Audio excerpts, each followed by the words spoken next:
switching gears to something else that I saw online that I thought was real interesting as it relates to TikTok.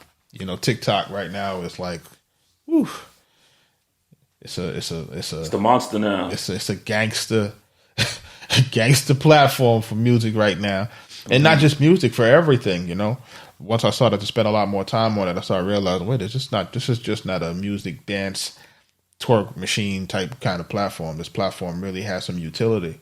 But they recently talked about updating their 1 minute video clips to 3 minutes, and I wanted to talk about the significance of that, and what does that mean to you as an independent artist? You know, watch out, watch out, YouTube. They coming. That's the first thing that just jumped out. They coming for YouTube. It seems like.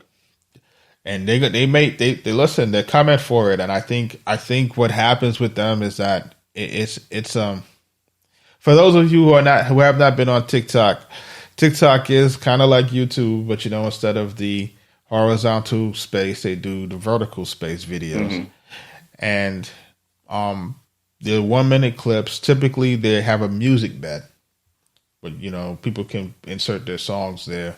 And, you know, that kind of makes it kind of cool, whatever. And it helps to promote certain kind of dances, certain kind of things, so forth and so on. People do a lot of DIY stuff on there, which I think is really dope. I think those things it's what's driving the platform, is people showing people how to be entrepreneurs in certain things, showing people certain kind of life hacks. Right. Like I think those things are really important. But the significance of going from 1 minute to 3 minutes. That means there's going to be a larger revenue shares. Yeah. Because now you have more time for advertising. Yeah. Right? And then remember, we talked about this in the previous episode about the importance of holding and maintaining people's attention. And what is the reason why we want you from 1 minute to 3 minutes? Is because we want to maintain you on the platform. We want longer watch time. Once we got you on the platform, your ass ain't leaving. All right. Wow. So it's critical for folks who are trying to kind of get their music out, trying to get their situation, trying to build their audience. It's like, now you got more time to do it. And now instead of 1 minute. It's going to be interesting to see what the bottom line is going to be after this is implemented fully, you know. It's going to be interesting to see, you know, what the revenue is going to look like. It's definitely, I think that's going to be something to look at. A lot of these other platforms are going to have to figure out what they want to do, right? YouTube got the shorts going right now, which is supposed to be the combat to them. But the shorts, from what I understand, I don't know if they're monetized.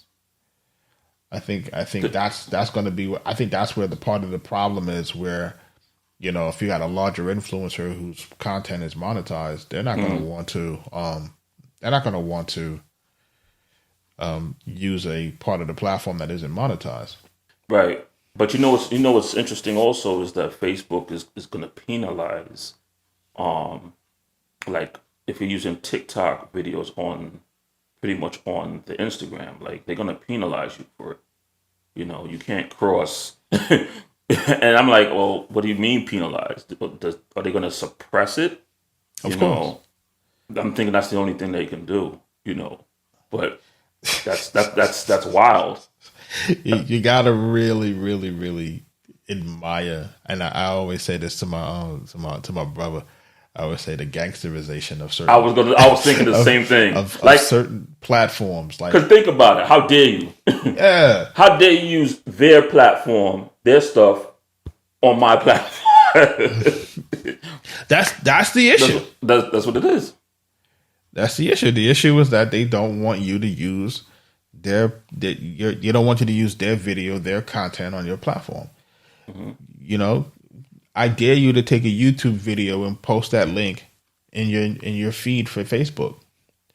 No one will ever see it. You ever notice you post a YouTube link and it gets no likes? It's like suppression is real. Suppression is real. So I can imagine Facebook saying, "No, fuck this. We're not going to put any of that TikTok content. And if it has a TikTok logo on it, you can rest assured that if the logo is somewhere in the video, you can't repurpose that for Reels. They're not going to let you do that shit. They're not going to let you do it. And if you do it, they're going to suppress it. And they say, "Oh, you can post it if you want to, but no one will see it." Yep. You know, and that this is the game, man. This is the tech game and the tech gangsters. You know, trying to these are the nerd thugs, right? Trying to fight for your attention. They got being real gangsters about this shit, saying, "Hey, we don't want your shit on our platform."